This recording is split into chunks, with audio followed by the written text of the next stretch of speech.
ঘুষের টাকার খাম লেনদেনের ভিডিও ফাঁস হওয়ায় রাজশাহী মহানগরের চন্দ্রিমা থানার ওসি মাহবুব আলমকে প্রত্যাহার করা হয়েছে।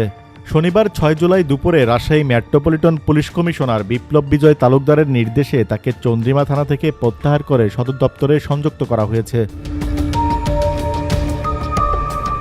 এর আগে থানায় বসে মোস্তাফিজুর রহমান বিশ্বাস নামের এক ব্যক্তির কাছ থেকে টাকার খাম নেওয়ার ভিডিও ভাইরাল হওয়ার পর ওসি মাহবুবের বিরুদ্ধে এই ব্যবস্থা নেওয়া হয়।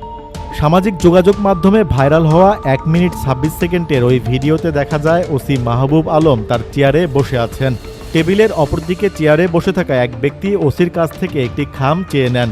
এর কিছুক্ষণ পর টাকা ভরে খামটি ওসির দিকে দিলে তিনি খামটি নিয়ে ড্রয়ারের মধ্যে রেখে দেন। এ সময় ওই ব্যক্তিকে বলতে শোনা যায়, ওসি মাহবুব ভাইয়ের কাছে এলে কাজ হবেই। রাজশাহী মেট্রোপলিটন পুলিশ সদর দপ্তরের অতিরিক্ত উপ পুলিশ কমিশনার জামিরুল ইসলাম বলেন, চন্দ্রিমা থানার ওসির খাম লেনদেনের ভিডিও ঊর্ধ্বতন কর্মকর্তাদের নজরেও এসেছে, তবে নিশ্চিত না হয়ে কিছু বলা যাচ্ছে না। তবুও ওসি মাহবুবকে চন্দ্রিমা থানা থেকে প্রত্যাহার করে সদর দপ্তরে সংযুক্ত করা হয়েছে। বিষয়টি তদন্ত করে দেখা হচ্ছে। Bangla live news desk.